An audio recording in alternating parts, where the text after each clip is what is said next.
Chapter 50. Ahab's Boat and Crew. Fedallah. "Who would have thought it, Flask?" cried Stubb. "If I had but one leg, you would not catch me in a boat, unless maybe to stop the plug hole with my timber toe. Oh, he's a wonderful old man." "I don't think it so strange, after all, on that account," said Flask. "If his leg were off at the hip now, it would be a different thing. That would disable him, but he has one knee, and good part of the other left, you know." "I don't know that, my little man. I never yet saw him kneel." Among whale-wise people, it has often been argued whether, considering the paramount importance of his life to the success of the voyage, it is right for a whaling captain to jeopardize that life in the active perils of the chase. So Tamerlane's soldiers often argued with tears in their eyes, whether that invaluable life of his ought to be carried into the thickest of the fight.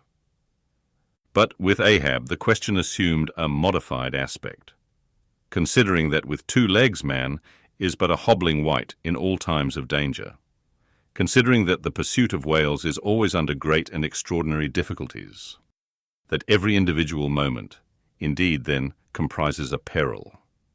Under these circumstances, is it wise for any maimed man to enter a whaleboat in the hunt? As a general thing, the joint owners of the Pequod must have plainly thought not.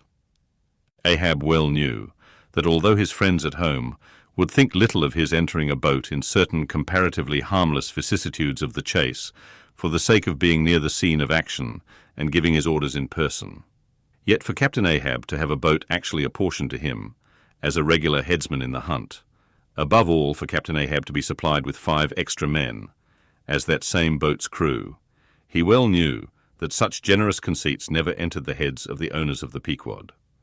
Therefore, he had not solicited a boat's crew from them, nor had he in any way hinted his desires on that head.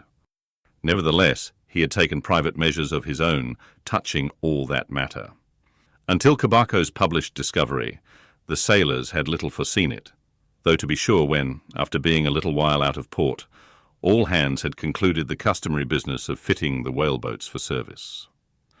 When some time after this Ahab was now and then found bestirring himself in the matter of making thole-pins with his own hands for what was thought to be one of the spare boats, and even solicitously cutting the small wooden skewers, which when the line is running out are pinned over the groove in the bow, when all this was observed in him, and particularly his solicitude in having an extra coat of sheathing in the bottom of the boat, as if to make it better withstand the pointed pressure of his ivory limb, and also the anxiety he evinced in exactly shaping the thigh-board, or clumsy cleat, as it is sometimes called, the horizontal piece in the boat's bow, for bracing the knee against in darting or stabbing at the whale. When it was observed how often he stood up in that boat with his solitary knee fixed in the semicircular depression in the cleat, and with the carpenter's chisel gouged out a little here, and straightened it a little there, all these things, I say, had awakened much interest and curiosity at the time, but almost everybody supposed that this particular preparative heedfulness in Ahab must only be with a view to the ultimate chase of Moby Dick, for he had already revealed his intention to hunt that mortal monster in person. But such a supposition did by no means involve the remotest suspicion as to any boat's crew being assigned to that boat.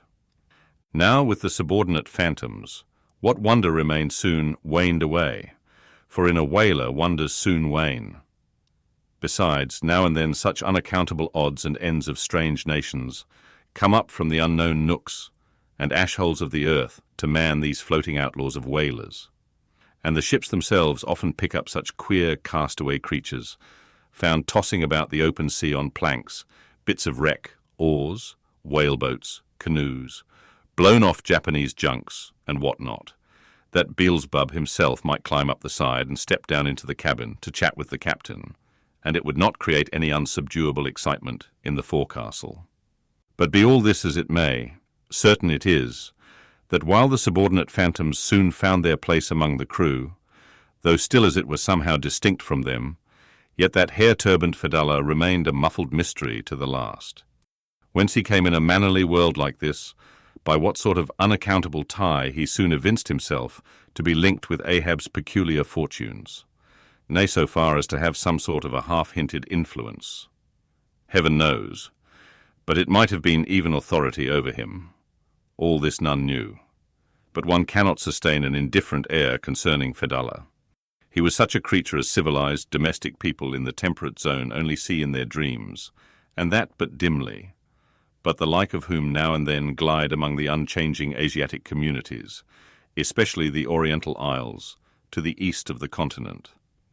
Those insulated, immemorial, unalterable countries, which even in these modern days still preserve much of the ghostly aboriginalness of Earth's primal generations, when the memory of the first man was a distinct recollection, and all men his descendants, unknowing whence he came, eyed each other as real phantoms, and asked of the sun and the moon why they were created, and to what end.